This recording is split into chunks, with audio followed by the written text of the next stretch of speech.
Assalamualaikum warahmatullahi wabarakatuh. Dengan saya Rahim Fardisa Alwanda akan mempresentasikan strategi pemerintah Indonesia menghindari middle income trap melalui kebijakan fiskal, moneter, dan utang luar negeri. Presentasi ini ditujukan untuk memenuhi tugas ujian tengah semester kelas MJ 413 dengan dosen pengampu Dr. Andes Abdurrahman MSI. Saya membagi materi presentasi ini menjadi 7 bagian. Yang pertama, pendahuluan dan konteks ekonomi Indonesia. Kedua, kondisi ekonomi Indonesia dan tantangan MIT. Ketiga, dampak MIT terhadap pertumbuhan ekonomi. Keempat, kebijakan fiskal untuk mengatasi MIT. Kelima, kebijakan moneter untuk stabilitas dan pertumbuhan. Keenam, manajemen utang luar negeri dan integrasi kebijakan. Dan ketujuh, kesimpulan dan rekomendasi strategis. Yang pertama, pendahuluan dan konteks ekonomi Indonesia. Definisi dan signifikansi middle income trap, urgensi, dan target pemerintah. Definisi dan signifikansi.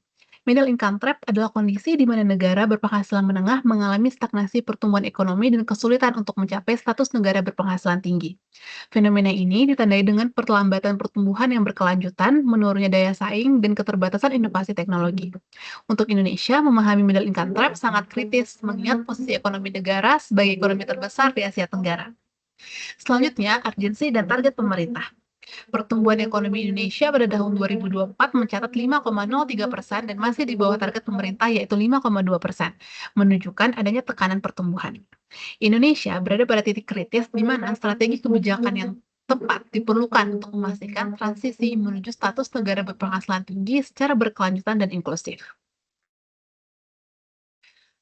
Bagian yang kedua, kondisi ekonomi Indonesia dan tantangan middle income trap, indikator ekonomi makro.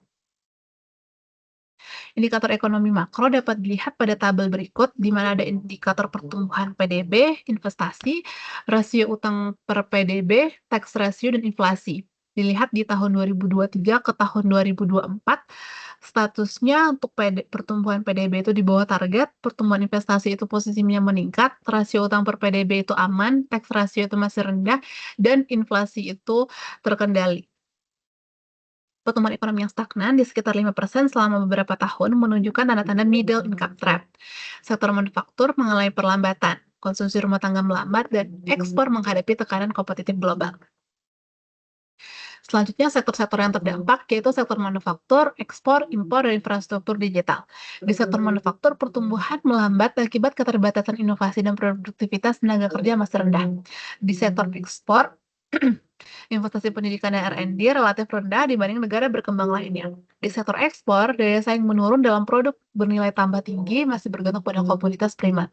Dan di infrastruktur digital, adaptasi teknologi masih tertinggi dan belum optimal untuk transformasi digital. Jadi di Indonesia sektor-sektor yang terdampak kira-kira seperti itu. Di bagian ketiga, dampak middle income trap terhadap pertumbuhan ekonomi.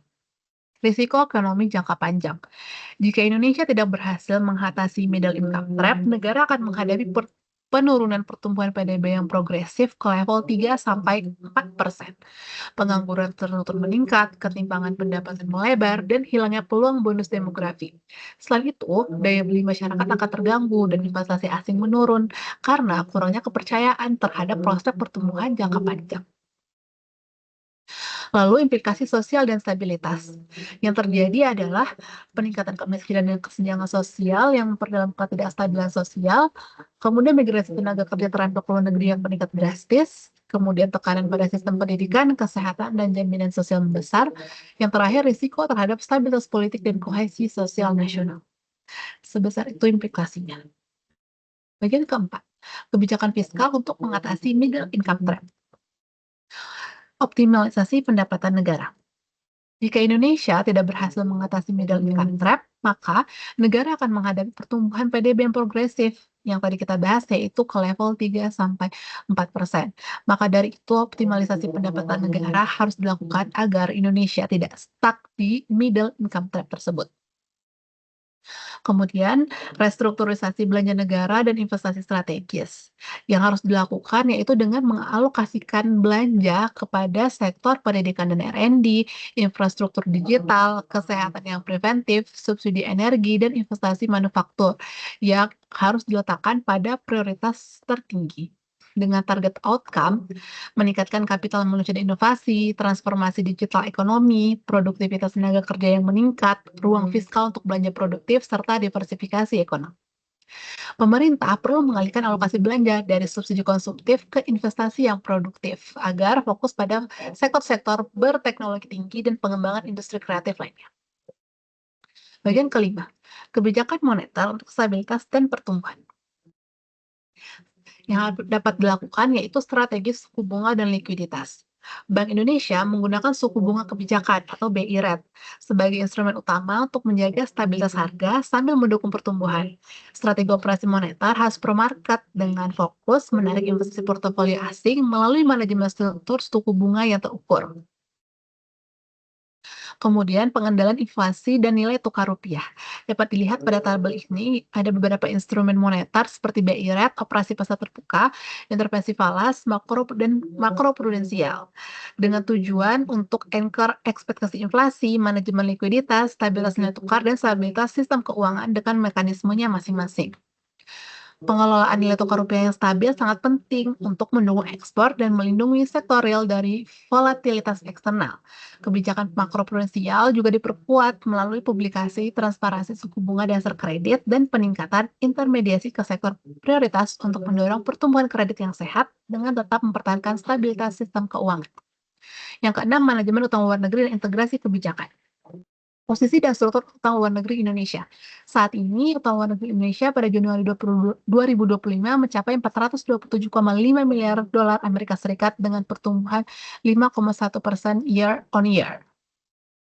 Untuk itu diperlukan strategi integrasi kebijakan terpadu seperti fiskal moneter, fiskal utang luar negeri, dan moneter stabilitas eksternal. Nah, untuk semua ini diperlukan koordinasi dalam manajemen likuiditas, kemudian pemanfaatan utang luar negeri yang secara strategis agar mendukung belanja prioritas, dan juga dilakukan penguatan intervensi falas dan transaksi DNDF untuk menjaga nilai tukar rupiah. Yang ketujuh, kesimpulan dan rekomendasi strategis. Indonesia menghadapi risiko signifikan middle income trap dengan pertumbuhan ekonomi stagnan di 5% dan ketergantungan pada komoditas primer. Strategi komprehensif mengatasi middle income trap memerlukan sinergi kebijakan fiskal, moneter, dan manajemen utang yang terpadu dan konsisten. Pada sisi fiskal, prioritasnya adalah peningkatan tax ratio menjadi 15%, restrukturisasi belanja melalui investasi human capital dan teknologi. Kebijakan moneter juga harus menjaga stabilitas harga sambil mendukung aliran kredit ke sektor real dengan tetap konsisten menjaga stabilitas nilai tukar.